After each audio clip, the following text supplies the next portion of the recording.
D'Anton Lynn gets a contract extension and now he's staying at USC. I gotta imagine that means that Penn State's defensive coordinator job is Anthony Poindexter's to lose.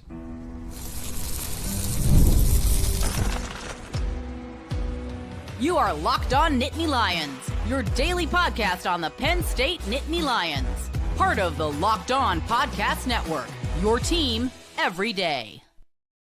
And as always, thanks so much for making Locked On Nittany Lions your first listen and watch every single day. My name is Zach Seyko.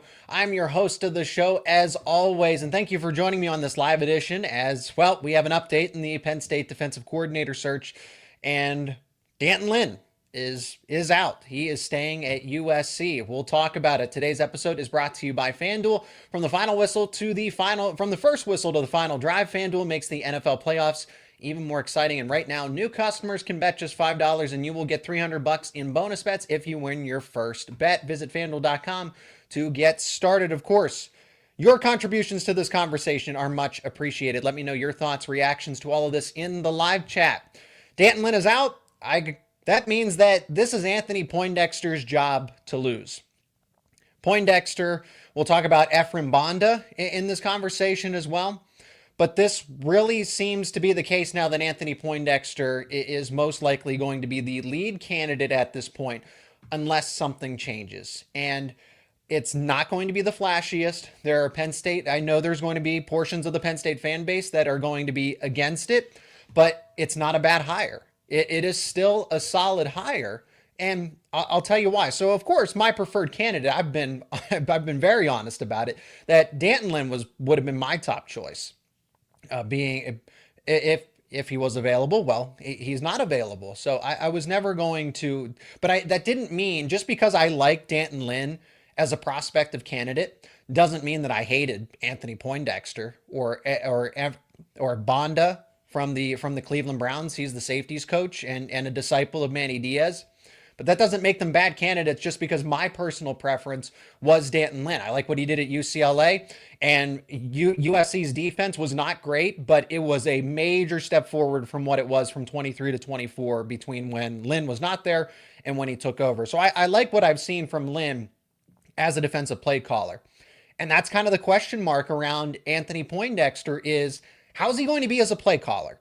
Because the benefits of Anthony Poindexter are the fact that you do make an in-house promotion. You don't want to have to go outside of your system to hire somebody unless you absolutely really have to. If there is an ideal candidate, which Anthony Poindexter is he the best option of everybody out there that Penn State made a phone call to? No, because Jim Knowles is out there, and that's somebody that Penn State would, yes, in an alternate reality, yes, they would try to hire Jim Knowles. But since that was a long shot candidate, you have to be realistic. And what's realistic? Anthony Poindexter is available and he makes sense. He has been the co-defensive coordinator for Penn State, meaning that when you're working with, so you know how this system operates. You're not going to get something completely different. It's not going to be, the defense isn't going to be reinvented. He's learned under Manny Diaz. And some people didn't like Tom Allen. That's fine. Tom Allen still constructed a top 10 defense. There are major ways where you can mess that up, even with all the talent that you have. Tom Allen, you learn things that you don't like from the way that Tom Allen, makes a game plan, calls plays. Same thing with Manny Diaz. So Anthony Poindexter, talk about Bonda as, this guy is a protege of Manny Diaz. There's a lot of parallels there. Why can't you say that about Anthony Poindexter, since he was literally the co-defensive coordinator behind Manny Diaz and worked on staff most recently between James Franklin, Diaz, and himself? So Poindexter has the experience. It's a little different. So in the case of a Dan Connor and time, of course, timing's just not right now. I'm sure that Dan Connor or the likes of Deion Barnes will be great prospective defensive coordinators in due time. But it's about them still learning and growing as positional coaches. Whereas Anthony Poindexter has been a safeties coach for a long time, but he has also been a defensive coordinator for a long time, either in a full role or a co-defensive coordinator role. Back at UConn, he was the defensive coordinator. He was developing the game plan. And that's half the battle. Half the battle is, yes, calling plays. But the other half of it is putting together a game plan, scouting your opponent, and getting ready for them throughout the week. and he would just now be the guy. He would be the guy. There's no shame in maybe trying to hire somebody else on staff because is Poindexter's role going to change? And I'm not trying to say that the job is going to be handed to him. I'm sure that Ephraim Bondo absolutely wants it, or else he wouldn't have interviewed for it. Bryant Haynes from Indiana interviewed, but that one's a little complicated since he signed an extension. So it's really, in my mind right now, this doesn't have to do with, this is strictly my opinion here. It's really down to Poindexter and Bonda. And I think it's Poindexter's job to turn down if he truly doesn't want it. Because here's something else that's floating around out there, and I'm sure people are going to try to ask about it in the comments when we go to the live chat in the next segment. Is that Poindexter?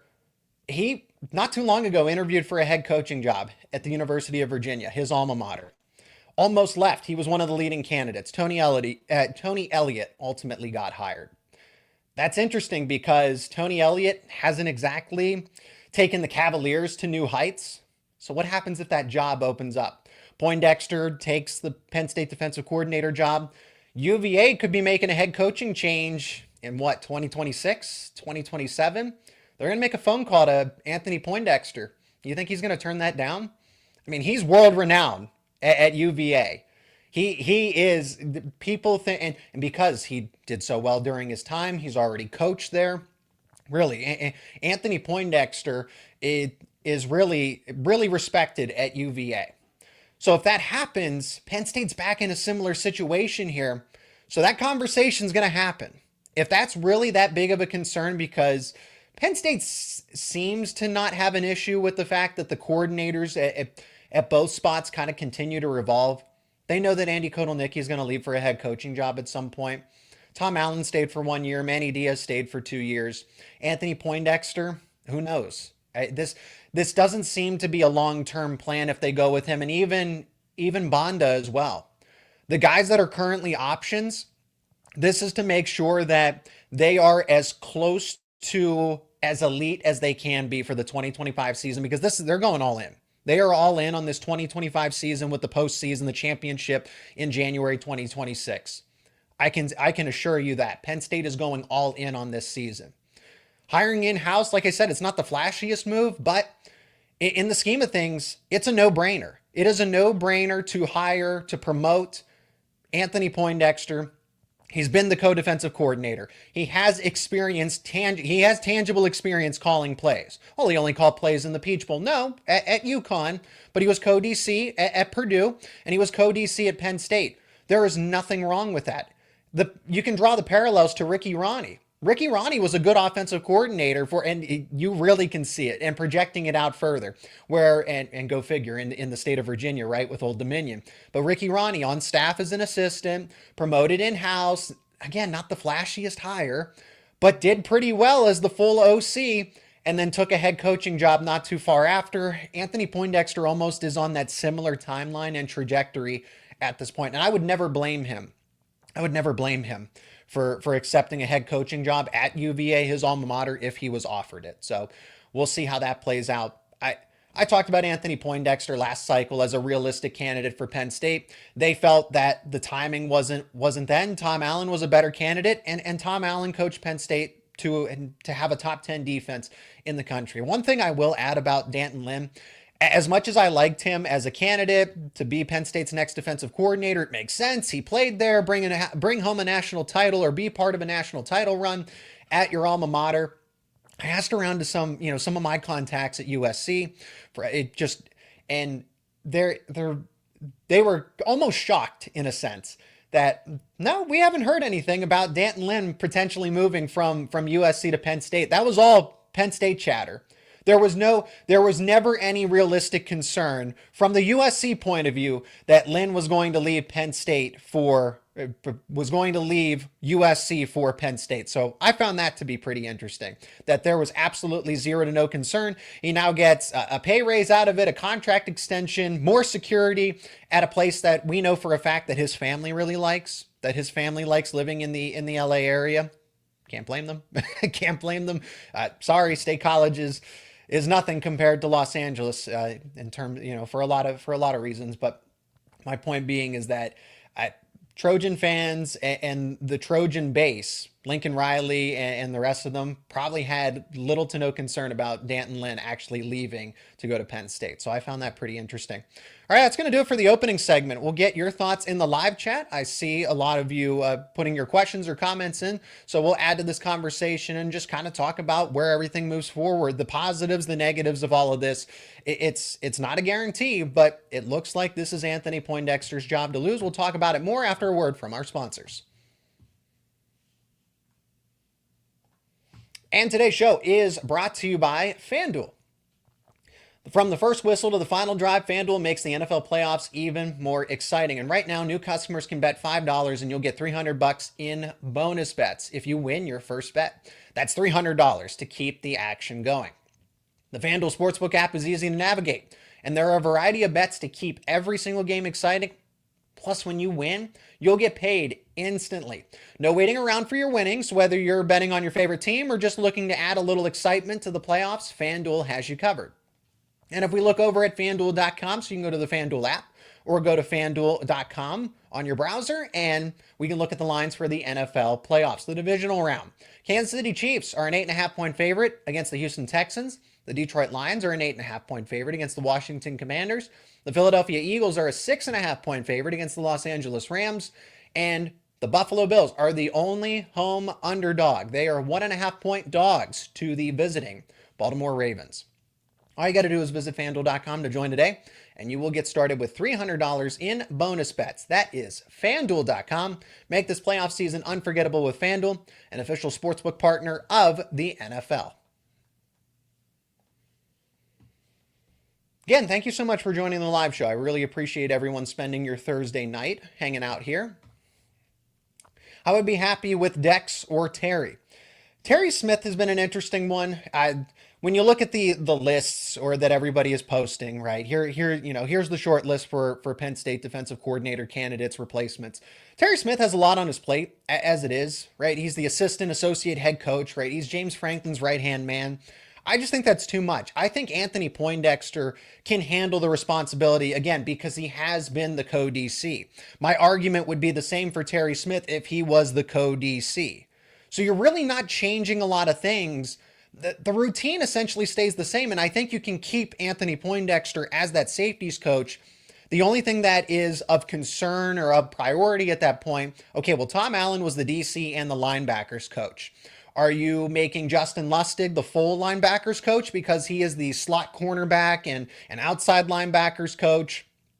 I think at that point, you really consider Dan Connor and just promoting him.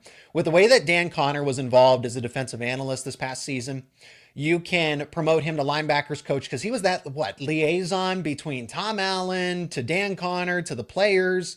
So he was heavily involved in the communications, the game plan. People really seem to like him and respond to him already. I think Dan Connor is one of those up-and-coming coaches, like a Deion Barnes for the defensive line. Dan Connor's the same way at linebacker. You can keep a lot of things status quo by making Anthony Poindexter the full DC, keeping him as the safeties coach, and then making Dan Connor the full linebackers coach, and kind of the same, like for Deion Barnes, he's the defensive line coach. And that's mostly what he's concerned about, right? You can do the same thing with Dan Connor. And I think that makes these are all solid moves. They are all solid moves. Anthony Poindexter has been on staff long enough. He deserves his chance. I wanted D'Anton Lynn myself, and I couldn't agree more. Don't look at this as a consolation either. It is okay. It is acceptable to say that there are better candidates out there. Jim Knowles has been leading, and I know that Ohio State has the resources, and they certainly have the talent. I know, listen to me talking about Ohio State here, but let's just be honest about what it is. Jim Knowles is a damn good defensive coordinator, and more than just that. He's not just good, he's great, he's elite. And there's a reason that Ohio State tries to, competitively make him one of the best, highest paid defensive coordinators in the country. And there's a reason that James Franklin, whether it's realistic or not, at least attempts to make a phone call and say, hey, what's your interest? You're from Pennsylvania. Do you want to come back? Or are you happy at Ohio State? No? Okay, we'll move on. But that's kind of the setup here, is that he is so good that it even if it doesn't make sense, even if it's not realistic, Penn State's still making a phone call. So yes, it is okay to say that there are better defensive coordinators out there. Manny Diaz, Tom Allen. It's now Anthony Poindexter's turn, but he's not inexperienced. He's been the co-DC at Penn State, and he's been a defensive coordinator in other places, UConn and Purdue. And I get it. People might try to say that, oh, well, that's UConn and Purdue. You're still coordinating and calling plays. If he was totally green to this, I would have way more. I would be way more concerned, but I'm not. If they promote from within, they have coached and learned from Tom, Manny, and Brent Pry. Exactly. There are things because Anthony and I think Penn State fans should find some comfort in that. Is that, well, Tom Allen's defense wasn't enough like Manny Diaz's defense. Okay, well, Anthony Poindexter was the co-DC with Manny Diaz too. So you don't think he learned any tips, tricks, pointers from Manny Diaz and that he's going to bring some elements? Well, Ephraim Bond does that. Okay, yes, that is true. Ephraim Bonda being, like I said, a disciple of Manny Diaz, working with him on staff and having a lot of similar elements to his defense. And I honestly just listening, because I didn't know a whole lot about Ephraim Bonda until his name was linked to the job and then actually interviewed and everything. I didn't know much about him, right? He was at Utah State. He's with the Cleveland Browns right now. I mean, this guy's the real deal. I like Bonda as a candidate. If for whatever reason, if it's Poindexter happens to turn it down because he has bigger plans ahead of him with a potential opening at his alma mater for the head coaching job, again, he was close to taking it once upon a time. If that happens again and Penn State pivots and turns to Ephraim Bonda, that's a win too. These are all, I would say I wouldn't say the grade is anything past a B plus. You're going to have your drawbacks because in the case of Bonda, is he really going to stay for 5, 6, 7 seasons? Probably not. He already has NFL defensive coordinator aspirations. It's the same thing with Jim Leonard. People try to say that, hey, Jim Leonard, why didn't he interview or anything like that? Because he's in line potentially for the Denver Broncos defensive coordinator job. It's the same thing with Bonda. He's linked to these other opportunities. So, but you really can't go. You couldn't have gone wrong with Lynn. You couldn't have gone wrong with Poindexter if that's what Penn State goes with, or Bonda here. All these candidates, because Penn State's coordinator jobs are premier jobs. People want them. Penn State doesn't have to go chasing people down to get and draw interest from legitimate candidates. It's the same thing with Andy Kotelnicki. It's now Andy Kotelnicki setting a new precedent where look how quickly he's going to get a head coaching job in a matter of time. You are essentially attracting for long term that next great coordinator. And it's going to be the same thing on the defensive side. People continue to succeed in these spots and get a better job after it. I know how frustrating and puzzling that is. Why can't they be more like Brent Pry and stay for 4, 5, 6 seasons? Just give us some consistency. It's honestly the way that college football is and the NFL, where it's just there's so much turnover, so much rotation, especially in this modern day and age of college football. It's just the way it is. You have to be competitive in it. And I thought Tom Allen was going to be that, but you're not going to know that until you actually go through the motions of everything, because it really did seem like Tom Allen was going to be a 3-4 year, maybe, 5. It's just, we're splitting hairs as far as the long term, but you don't know that if you fit into a culture or not until you actually do it. And they figured out after 12 months that it wasn't working. And oddly enough, you listen to Tom Allen, he said this, he didn't think that he was going to leave Penn State after this season. Clemson called him. He didn't say, I'm looking for a job, I want out of here. Clemson called him, and Penn State said, you know what, probably for the best. He also got a pay raise, so he got a $500,000 pay raise. But sitting on a $15 million buyout, I don't think money's an issue. I do not think money is an issue. Oh, I already said that comment. Or I already read that one. We would be happy if Poindexter got the job and it would provide continuity to our program. And it also sets up other coaches for promotions at some point in time. Eventually, because I don't want to see Ty Howell leave offensively. I don't want to see Deion Barnes leave. I don't want to see Dan Connor leave because they don't feel like they have any upward mobility. So then they have to go find coordinator jobs elsewhere. And sometimes that will happen where James Franklin will say, if you want to prove yourself as a coordinator and as a play caller, you're better off going somewhere else. Or, hey, If you can be patient and wait 3-4 seasons, your time will come, but I need you to be a position coach for this long. Because Deion Barnes is eventually going to get there. Dan Connor is eventually going to get there. Ty Howell. I think Jay Sider's kind of in a similar avenue where he's looking to get a head coaching job. I don't think he's looking to be an offensive coordinator anymore. I think he's looking to be a head coach because he is taken care of at Penn State and he's compensated very well. So why possibly sacrifice it? Because he's interviewed at Florida Atlantic. He almost had the Florida Atlantic job. It opened up this cycle, and he was one of the lead candidates. He didn't get the job. He's still at Penn State. But that's my point, right? Poindexter's close, Sider's close, and when Andy Kotelnicki leaves, you want those assistants that are on staff that are true Penn Staters.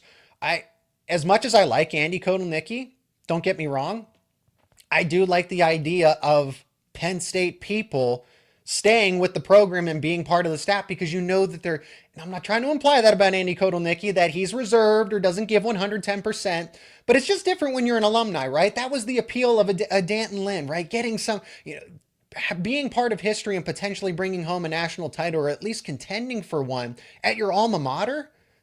That sounds great, right? That's storybook type of stuff. So for Deion Barnes, for Dan Connor, for Ty Howell, right? And the more Penn State affiliated people you can get on staff, I think the better. Didn't Poindexter struggle at UConn? Obviously, we have loads more talent. I think that's where the disconnect is, right? It brings to my mind some of the criticisms about how he coached in the Peach Bowl or how he developed a game plan and stuff. And if you're going to judge him off of the game against Ole Miss when Penn State, right, Abdul Carter was hurt, didn't play in the second half, guys played maybe 6 to 12 plays and then opted out. Oh, Adisa Isaac's playing, he's available, and then he only plays 10 snaps, and you're left with true freshmen and backups that were just not ready to cover third, fourth year veterans in Ole Miss's high-flying offense. So I am not going to hold him accountable for that. It's kind of the same thing at UConn again, but he has the experience. And that was years ago. That was 2014 through 2016. He has the experience, but he's been, what I'm more concerned with is he was the co-DC when Manny Diaz was at Penn State and with Tom Allen this past season. So he's been developing game plans. He's going to have elements of them. I don't want the version of Anthony Poindexter when he was at UConn and Purdue. I want the version of Anthony Poindexter that sat alongside Manny Diaz and developed game plans and blueprints for opponents week in and week out and stuff like that. So that's where I think Anthony Poindexter makes sense here because he's a continuation of what Penn State has done for the past 4 seasons. It's nothing new. It's real. He has experience. It's nothing new. So for Penn State, they can't go wrong. They can't go wrong if they promote Poindexter. We can talk about some other candidates in case this, like I said, I've already mentioned Ephraim Banda. I think people are maybe interested, Al Golden or Pat Fitzgerald or anybody like that and why they're long shot candidates. We can talk about all that and more on the other side of this break. And today's show is also brought to you by Prizepicks. This message brought to you by Prizepicks, the place to get real money sports action. With over 10 million members and billions in winnings, Prizepicks has changed the game in daily fantasy sports. Whether it is the playoffs or the regular season, Prizepicks has made it easier than ever to win big while enjoying all of the football action. And now it's playoff time, and there's no better way to get in on the action than with Prizepicks. Here's how it works. You simply pick more or less on at least 2 players, and if your picks hit, you could win up to 1,000 times your cash. Yes, that is right, 1,000 times your money, just by making a few simple selections. And if you look at the postseason, NFL games are going on right now, and this week on Prizepicks, I'm looking at players like Lamar Jackson for more than 250 passing yards and Travis Kelce for more than 70 receiving yards. It's fun to predict and easy to play. Plus, with Prizepicks' flex play, you can still double your money even if one of your picks doesn't hit. And with the app you can get your winnings fast, sometimes in as little as 15 minutes. Get ready to run your game this football postseason. Download the app today and use code LOCKEDONCollege and get $50 instantly when you play your first $5 lineup. That is right, $50 just for playing. Don't wait. Take your game to the next level with Prizepicks. That is Prizepicks. Run your game. So Penn State ultimately passes over Poindexter. Like I said, this is my opinion. I think that he is the leading contender right now. I really think it's down to Poindexter and Bonda.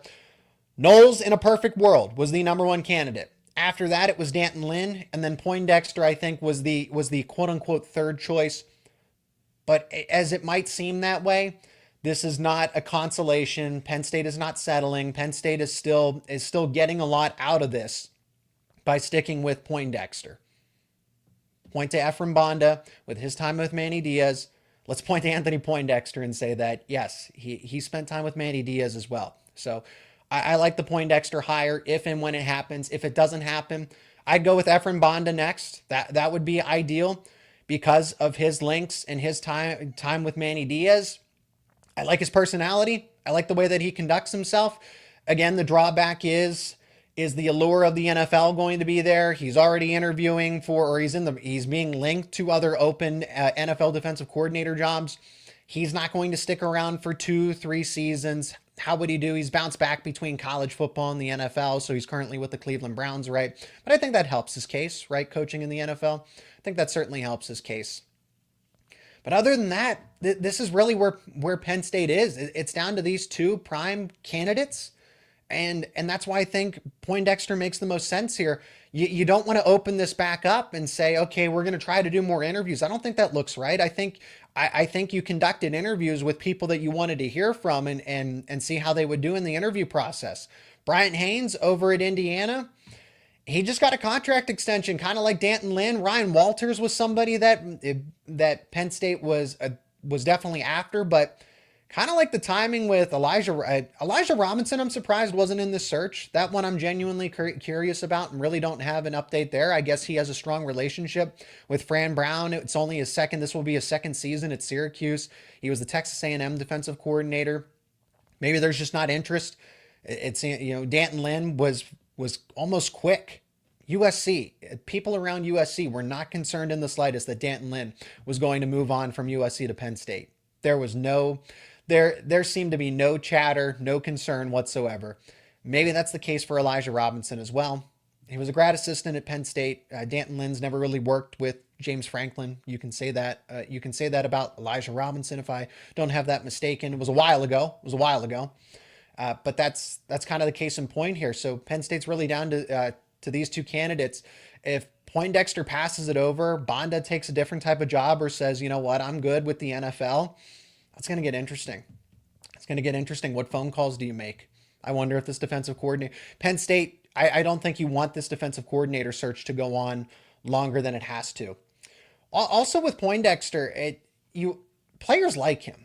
Players really like Poindexter. I know that was kind of a point of debate here after, the way that Tom Allen exited and communication issues and everything. I'm not saying that Tom Allen was hated, but I know that Anthony Poindexter, I can tell you this for a fact, that Anthony Poindexter is universally liked by Penn State players on offense, on defense, current, past. You're not going to hear a negative thing about Anthony Poindexter. And that's another thing. You want someone calling the defense where players are going to be extra motivated to run through a brick wall, to make a play, that they respond. Anthony Poindexter knows the players well, and the players know him well. So you want players that are going to respond positively to Anthony Poindexter. So you're bringing in somebody that's brand new, and Ephraim Bonda, you have to, or anybody from the outside really, they have to build new relationships, new connections and everything else. And that takes time.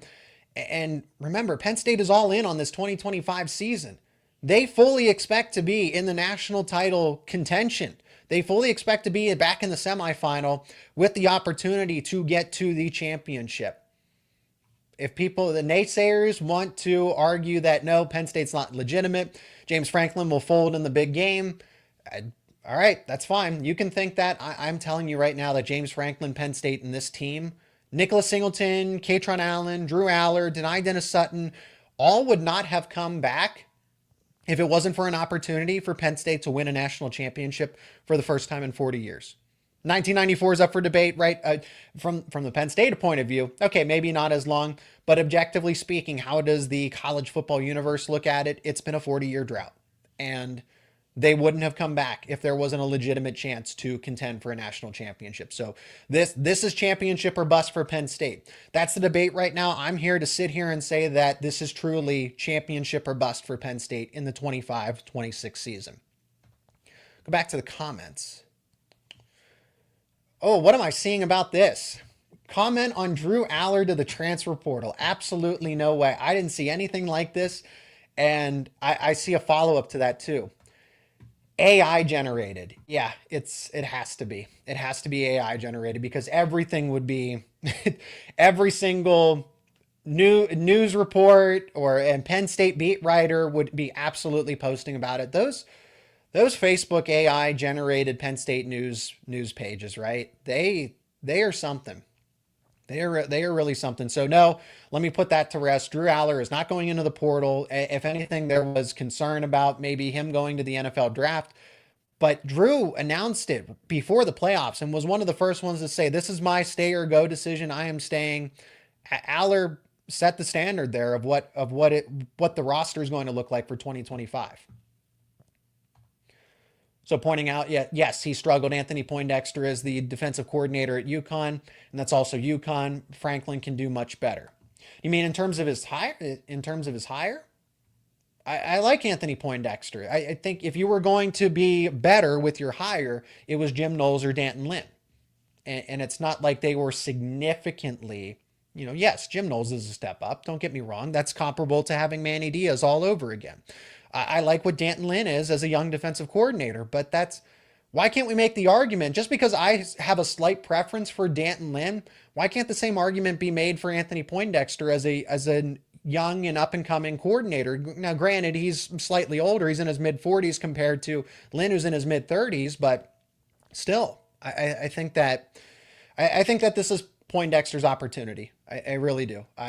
This has my seal of approval. Like I said, my preference was D'Anton Lynn because he is connected to Penn State, played at Penn State. Poindexter, unfortunately, doesn't have that. But Poindexter certainly could have left. He's had opportunities to go to other defensive coordinator spots. It was in the head coaching, in the running for the head coaching job at the University of Virginia. So he's bided his time. He's certainly earned it to this point. So there we go. Go after the guy that worked under Manny Diaz. He will emphasize turnovers and pressure. I think you're going to get Anthony Poindexter if Penn State ultimately promotes him.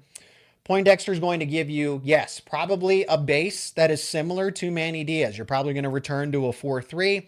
It's not that, how different is the 4-2-5 really from the 4-2-3? It's just an extra strong safety. So KJ Winston is that linebacker safety hybrid, was supposed to be that, but unfortunately missed the season, right? But there's really not, the 4-2-5 is a completely different, no, it's just one extra safety instead of a linebacker. Anthony Poindexter or whatever defensive coordinator will put the best 11 on the football field. So if that happens to be that, but that attacking style of defense, that's what James Franklin wants to go with. And you're going to get that from most likely Poindexter or Bonda. These candidates all have something in common. They have this attacking style defense. Yes, Drew is not going in the portal. Drew is not going into the portal. We can all confirm that. Al Golden. We can talk about Al Golden. Al Golden would have been the splashy hire, but it looks like it's going to be Dex. I don't think Al Golden, I've addressed this, I don't think Al Golden would want to come back to Penn State because he interviewed for the head coaching job once upon a time. Him and James Franklin were at the same juncture, and Penn State went with James Franklin. Al Golden's gone, coached at Miami, has coached with the Cincinnati Bengals, and now he's really settled in as a defensive coordinator at Notre Dame. Good luck to him, right? I don't wish him any ill will, but for him and James Franklin to be at the same crossroads, and then you come back to Penn State and you're basically the second fiddle to James Franklin.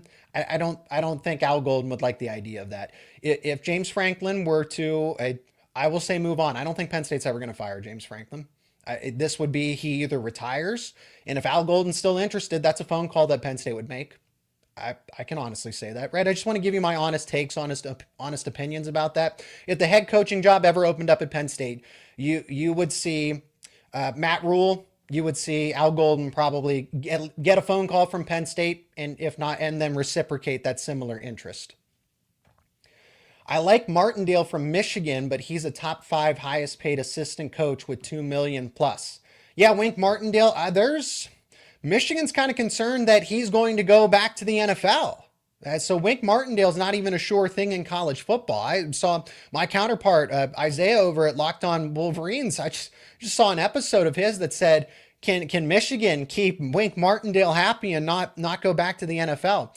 That's going to be interesting there. What are the downsides to Anthony Poindexter? Lack of experience?